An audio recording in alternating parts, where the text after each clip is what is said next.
খুলনার বটিয়াঘাটার শৈলবাড়ি নদী দখল, দূষণ আর পলি জমে নাব্যতা হারিয়ে ফেলায় চরম ভোগান্তিতে পড়েছে লাখো মানুষ। নদী পুনর্খননে সরকার উদ্যোগ নিলেও প্রভাবশালী মহল ও অবৈধ দখলদারদের বাধার মুখে থমকে গেছে কাজ। এর ওপর খননকৃত পলি ফেলার জায়গা নির্ধারণ না হওয়ায় শুরু করা যাচ্ছে না ড্রেজিং কাজ।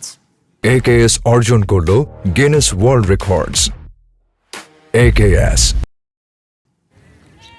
একসময় যে নদী দিয়ে লঞ্চ, কার্গো সহ বড় বড় নৌকা চলত, ছিল প্রবল স্রোত। সেই খরস্রোতা শৈলমারি এখন মৃতপ্রায়।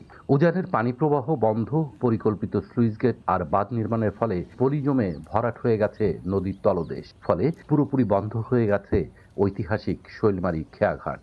নদী মরে যাওয়ায় মেতে উঠেছে ভূমিদস্যু ও প্রভাবশালী মহল। নদীর চর দখল করে মাছের ঘের, গোচারণ ভূমি তৈরি করা হয়েছে। আর খাস জমি ও গতিপথ আটকে গড়ে তোলা হয়েছে একাধিক ইটভাটা। উপজেলা প্রশাসন অবৈধ ইটভাটার তালিকা জেলা প্রশাসকের কার্যালয়ে পাঠালেও নেই দৃশ্যমান পদক্ষেপ।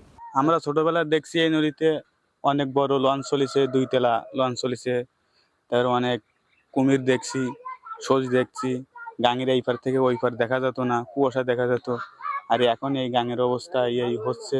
মানুষ ঘের মের কাটে নেছে, বাড়িঘর করে নেছে, নদী পাশে যার জায়গা আছে সে জায়গা করে নেছে। পানিটা আসে অন্য সাইডে যাইতে পারে না, ফলে এই যে ফসলাতিগুলা, যেমন গতবার আমার একাধিক 8-10 বিঘা ফসল আমার নিজেরই মারি গেছে।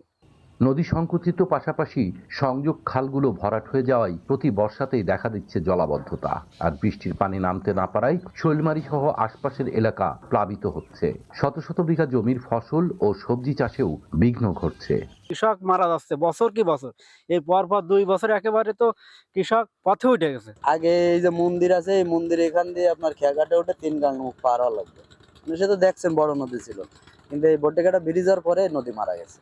শরৎ তারপরে নদী নালায় আবার সেই পুরনো যুগের মাছ আসুক, আমরা গরিব মানুষ মারিয়ে ধরিয়ে খাবো, আমরা তাই চাই।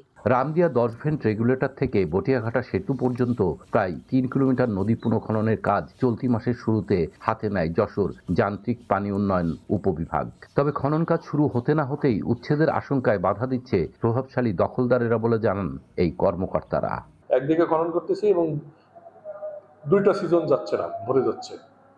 এইগুলো নিয়ে আমরা খুব চ্যালেঞ্জের মধ্যে আছি, যে এগুলো কিভাবে ওভারকাম করা যায়, সেজন্য আমাদের বিশেষজ্ঞ যারা আছে তারা কাজ করতেছে। এখন আমরা যেটা কাটতেছি সেটা আমাদের নদীর ভিতর দিয়ে অ্যাকুইজিশন করা জায়গা দিয়েই কাটতেছি। এখন সেখানে ঘের বাঁধলে সেটা কেটে দিয়ে যাব। এখন তাদের বক্তব্য যে তাদের নিজস্ব জায়গা, কিন্তু যখন আমরা দেখাচ্ছি যে এতে তো অ্যাকুইজিশন হয়েছে, তখন তারা আর কোনো কথা বলতে পারে না। দখলদারদের হাত থেকে শৈলমারিকে মুক্ত করে দ্রুত ড্রেজিং কাজ শেষ করার দাবি স্থানীয়দের। Sohel Mahmud, one news, Khulna.